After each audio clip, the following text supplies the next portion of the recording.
पूरी दुनिया को पीछे छोड़ रूस सबसे आगे निकल रहा है। रूस के राष्ट्रपति व्लादिमीर पुतिन ने मंगलवार को यह घोषणा की थी कि उन्होंने रूस में बनी पहली कोविड-19 वैक्सीन को हेल्थ मिनिस्ट्री से अप्रूवल मिल गई है और यह वैक्सीन बाजार में लाने के लिए तैयार है।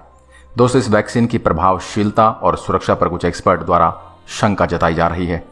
रूसी दवा पर आशंका जाहिर करने वालों का कहना है कि इस वैक्सीन का परीक्षण 2 महीने से भी कम समय के लिए किया गया है। ऐसे में इसे लोगों के लिए सुरक्षित घोषित करने में कहीं जल्दबाजी तो नहीं की गई।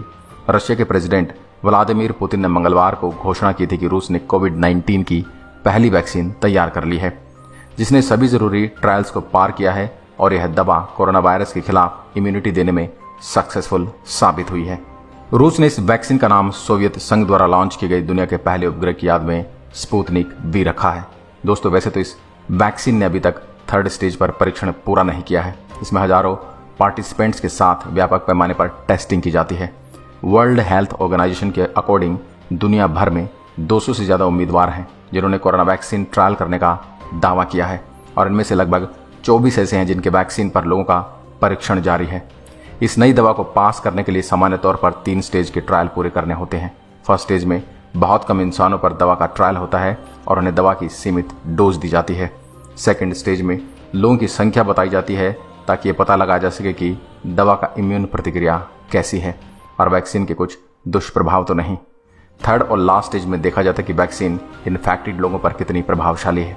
दोस्तों, ये स्टेज केवल औपचारिकता के तौर पर नहीं पूरा किया जा सकता क्योंकि ये सब इम्पोर्टेंट स्टेज हैं।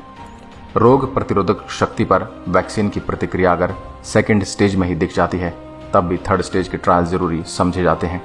दोस्तों, एक वेबसाइट के मुताबिक रूसी रिसर्चर ने 1st और 2nd स्टेज का ट्रायल अगस्त की स्टार्टिंग में ही पूरा कर लिया था, जिसके बाद दावा किया गया कि वैक्सीन की प्रतिक्रिया बढ़िया है और इसका लोगों पर कोई साइड इफेक्ट नहीं देखा गया।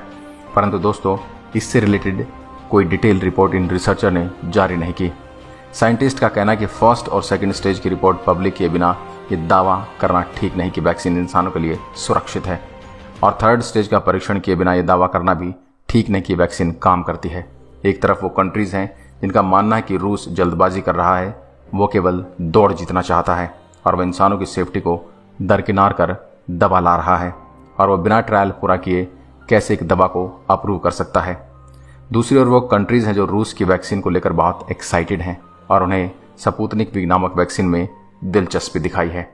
वर्ल्ड हेल्थ ऑर्गेनाइजेशन ने बताया कि वो रूसी वैक्सीन के क्लिनिकल ट्रायल की समीक्षा करना चाहेगा।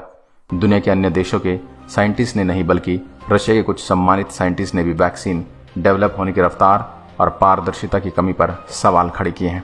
उनका कहना है कि अगर ट्रायल पूरा किए बिना किसी भी दवा को मार्केट में लाया गया तो मानव जाति पर इसके रिजल्ट बहुत खतरनाक हो सकते हैं।